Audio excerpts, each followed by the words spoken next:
Welcome students. Today is lecture number 14. Last lecture 13 में हम ये क्वेश्चन नंबर 9 सॉल्व कर रहे थे. कौन सा? मिस मोनिका. ठीक है, हमने इस क्वेश्चन का जो फर्स्ट पार्ट है वो सॉल्व कर लिया है. आंसर भी आ गया था. Miss Monica is resident. अभी हमको क्या ढूंढना है? Second part. कोई भी इंडिविजुअल पर्सन अगर रेसिडेंट होता है तो हमको आगे ये पता करना होता है कि वो ऑर्डिनरी रेसिडेंट है या नॉट ऑर्डिनरी रेसिडेंट है. तो ये जो सेकंड पार्ट है ये हमको अभी फाइंड आउट करना है, ऑर्डिनरी रेसिडेंट है या नॉट ऑर्डिनरी रेसिडेंट है. पहले जरा एक बार ये क्वेश्चन वापस पढ़ लेते हैं, ठीक है, फिर स्टार्ट करते हैं.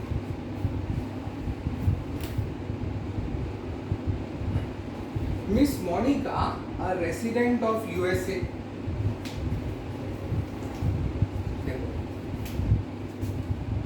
रेसिडेंट ऑफ यूएसए मतलब अमेरिकन सिटीजन है, फॉरेन सिटीजन है.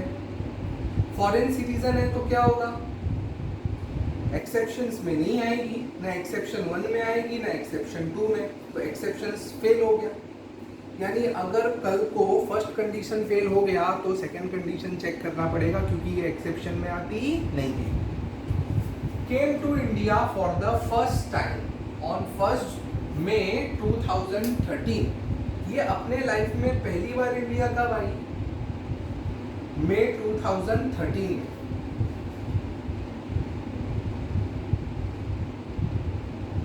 यानी 13-14 में ये इंडिया आई.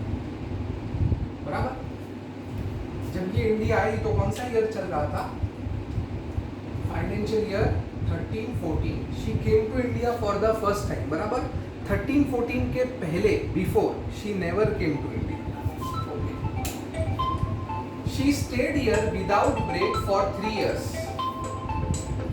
कंटिन्यूस कितने साल तक वो यहाँ पे रही? 3 years तक इंडिया में थी.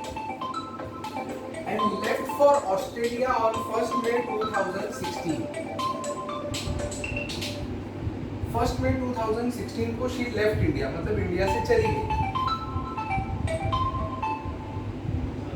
कौन सा फाइनेंशियल ईयर? 16-17. 16-17 में वो इंडिया चली गई. मतलब 13-14 से लेके 16-17 तक वो इंडिया में ही थी. She returned to India on 1st April 2017. अप्रैल 2017 यानी 17-18 में वो वापस India I.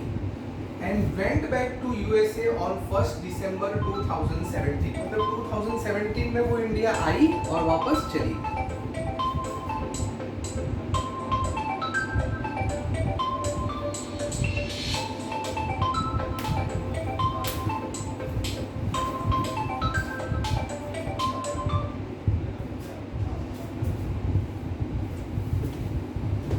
She was posted back to India on 20th January 2020. मतलब 2019-20 में she again came to India and is still here. उसके बाद वो इधर ही है.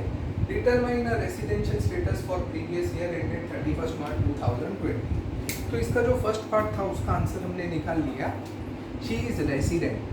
फर्स्ट कंडीशन फुलफिल नहीं किया. फर्स्ट कंडीशन तो फेल हो गया था. She satisfied her second condition. उसने second condition satisfy किया. Okay? 1 minute.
ठीक है, तो ये क्वेश्चन था। तो इसने फर्स्ट कंडीशन सेटिस्फाई किया, फर्स्ट नहीं second, and she is resident. ठीक है, अभी हमको क्या ढूंढना है, मोनिका इज ऑर्डिनरी रेसिडेंट और नॉट ऑर्डिनरी रेसिडेंट, ये हमको फाइंड आउट करना है। ठीक है, तो ordinary resident not ordinary resident find out करने के लिए मैंने आपको कहा था ये टेबल बनाना है, ये table here number of days in India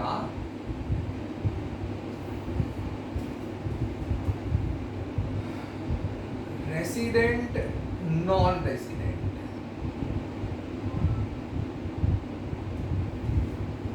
ये 3 कॉलम प्रिपेयर करना है। अभी सबसे पहले ईयर लिखेंगे, पहले प्रीवियस ईयर लिखो, क्या है प्रीवियस ईयर, बाकी कुछ नहीं लिखना। ओके, अभी प्रीवियस ईयर का प्रीसीडिंग पीछे के 10 साल लिखो, एक एक साल कम करते जाओ ना।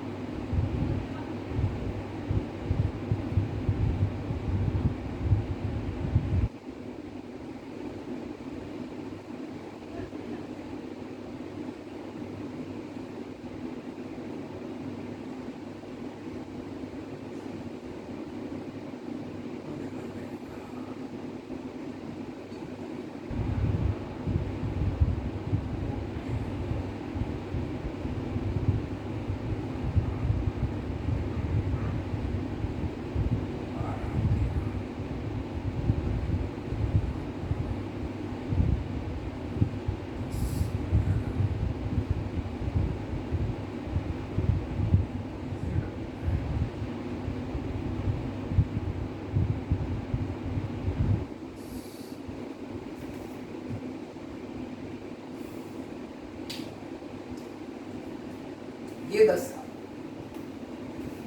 हमको ये 10 इयर्स का देखना है।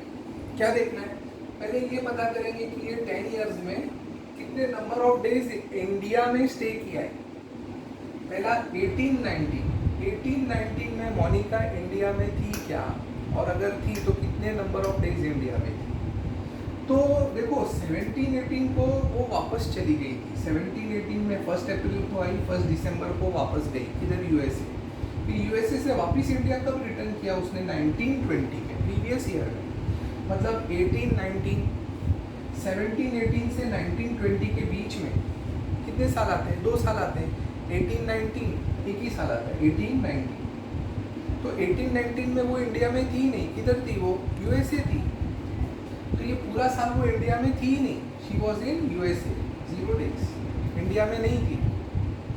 1718 में यस, 1 अप्रैल 2017 को return to India and went back to USA on 1 December 2017, यानी 1718 में वो इंडिया में थी 1 अप्रैल से 1 दिसंबर तक। ठीक है, चलो पता करते हैं। ये 1718 लिखा, मजा आ गया। अप्रैल, मई, जून, जुलाई, अगस्त, सितंबर, अक्टूबर, नवंबर, दिसंबर। अप्रैल में she was in India for 30, आगे मई, जून, जुलाई, अगस्त, सितंबर, अक्टूबर,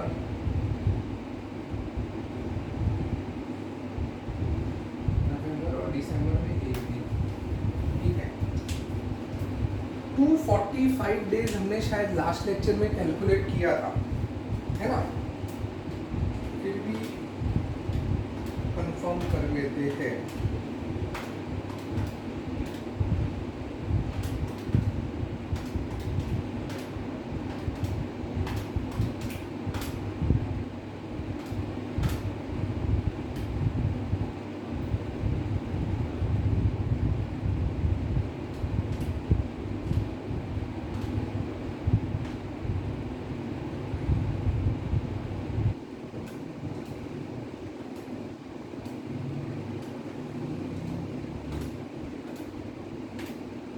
बराबर 245 डेज। तो 1718 में she was in India for 245 days. 1670 left for Australia on 1st May 2016. बराबर, तो 31 days, लास्ट लेक्चर में ये भी कैलकुलेट किया। 1516 she was in India for the whole year, ठीक है। 2016 ये लीप ईयर था तो 366 days। 14-15 में भी she was in India, 13-14 में आ गई थी ना, फिर लगातार 13-14 में she came to India and she was in India till 1670, ये पूरा इंडिया में थी। तो 15-16 में पूरे साल इंडिया में थी, 14-15 में भी पूरे साल इंडिया में थी, 13-14 में 1st May 2013 को इंडिया आ गई थी और उसके बाद से इंडिया में थी। तो खाली अप्रैल का 30 days she was not in India, बराबर।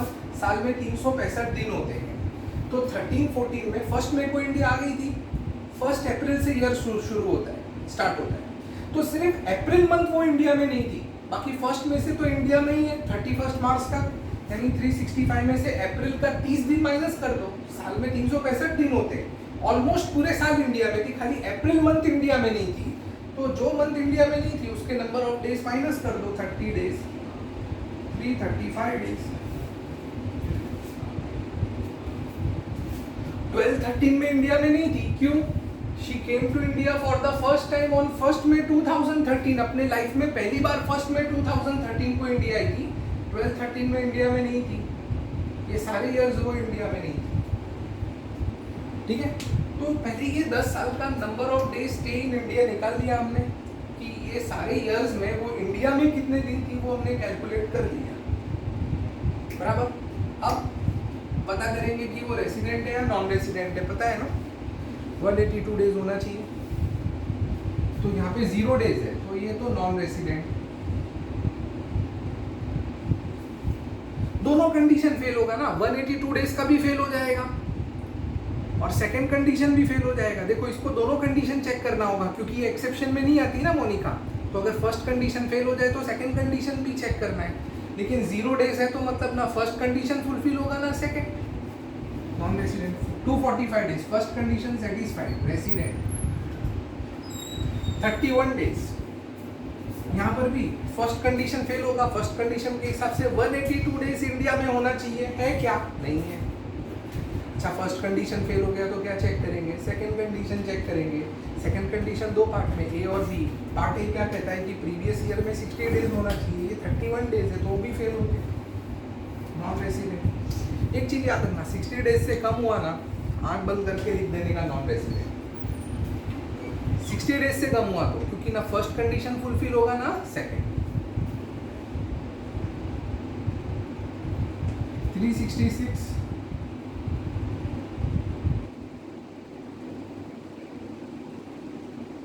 ये सेटिस्फाइड फर्स्ट कंडीशन, रेसिडेंट। चलो ये भी फर्स्ट कंडीशन फुलफिल, रेसिडेंट। ये भी first condition fulfil, resident. Non resident 0 days है मतलब नॉन रेसिडेंट।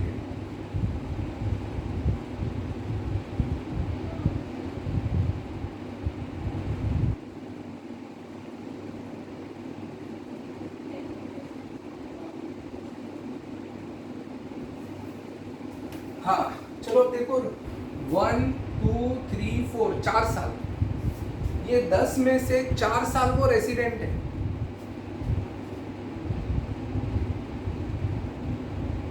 दस में से 4 साल रेसिडेंट है। सेक्शन 6 सब सेक्शन 6 उसके 2 कंडीशन है। कभी भी इंडिविजुअल ऑर्डिनरी रेसिडेंट है या नॉट ऑर्डिनरी रेसिडेंट है, सेक्शन 6 सब सेक्शन 6 के 2 कंडीशन चेक करते हैं। पहला कंडीशन क्या है कि out of 10 years in any 2 years he must be resident. Out of 10 years 10 में से मिनिमम 2 साल में रेसिडेंट होना चाहिए। तो 1 2 3 4 ये 4 साल रेसिडेंट है। कंडीशन 1 पास। कंडीशन 2 चेक करो। कंडीशन 2 क्या कहता है कि 7 years, ये प्रीवियस ईयर के पीछे के 7 साल यहाँ तक, ये 7 years में उसका stay in India, total stay in India minimum 730 days होना चाहिए या उससे ज्यादा। तो टोटल कर लेते कितना डेज होता है।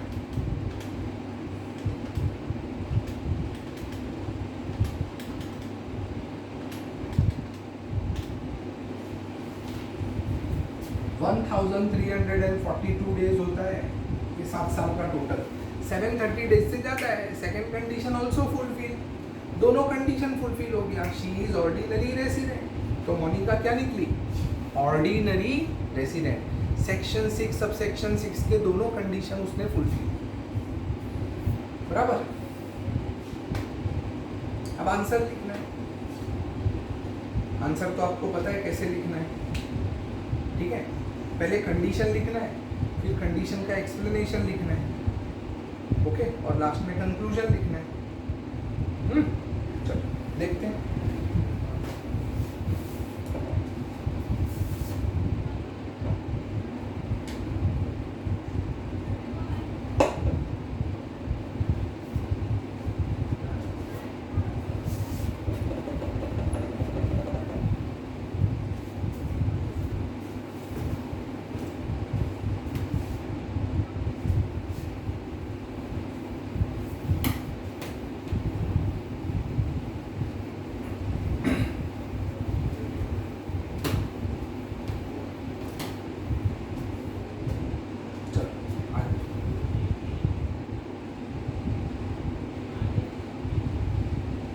She shall be ordinary resident if she satisfies following condition। अब यहाँ कंडीशन लिखने,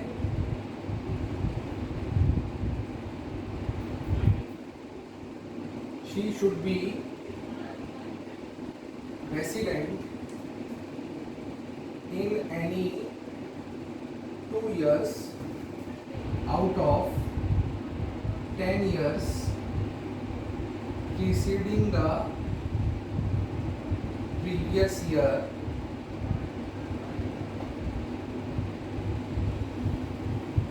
and she should be in India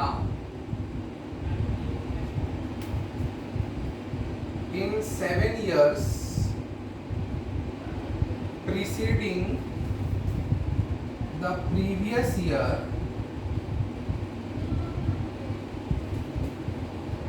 for 730 days or more। ये कंडीशन लिख दिया हमने सेक्शन 6 सब सेक्शन 6 का। अभी इसके नीचे लिखेंगे एक्सप्लेनेशन, मतलब ये कंडीशन फुलफिल हो रहा है कि नहीं, फुलफिल हो रहा है। She is satisfying both the conditions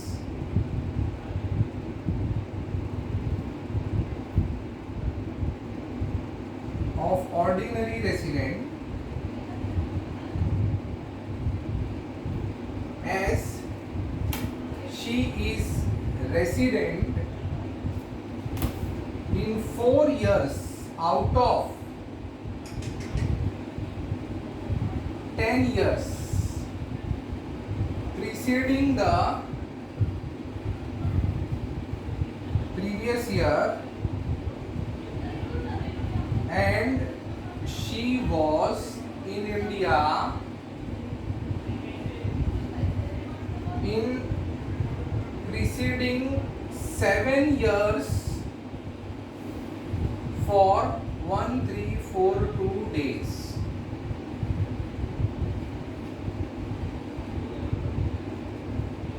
Therefore she is ordinary resident। ठीक है, ये लिखा। Final answer conclusion.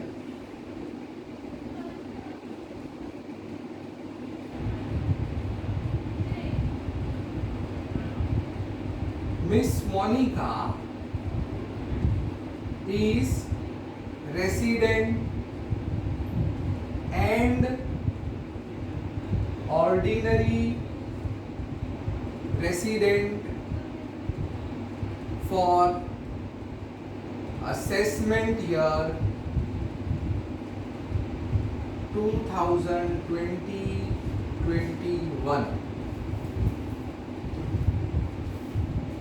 ठीक है, ये आपका कंप्लीट आंसर। ओके, एक बार देख लो, फिर मैं मिटा देता हूँ।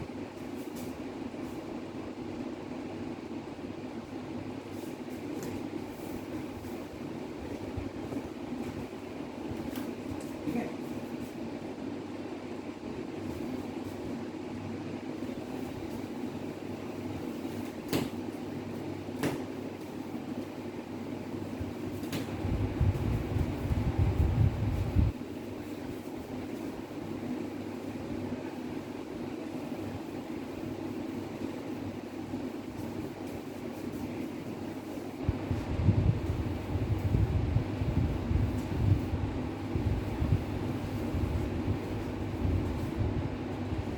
ये हो गया।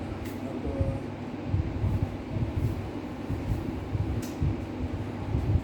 ठीक है, अब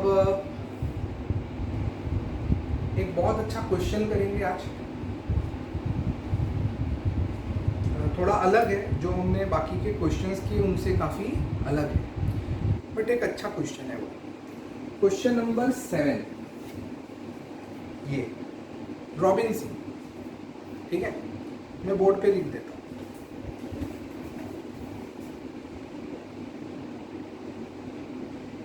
robin Singh, an ex-Indian cricketer, submits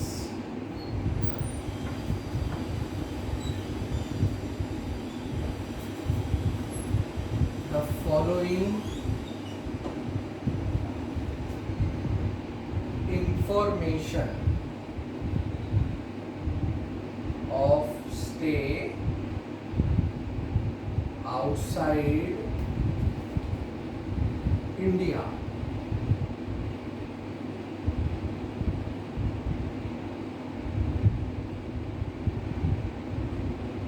For the year ending 31st March 2020.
Question number 7, ठीक है, मैंने बोर्ड पे लिखा है, ऐसा लग रहा होगा बहुत बड़ा सम है, लेकिन बहुत अच्छा सम है, ठीक है।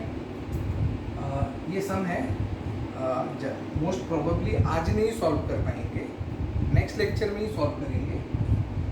एक बार रीड कर लेते हैं, ठीक है। क्या लिखा है? Robin Singh, an ex Indian cricketer, इसका मतलब समझा, an ex Indian cricketer, Indian cricketer लिखा मतलब ये इंडियन सिटीजन है, ही इज इंडियन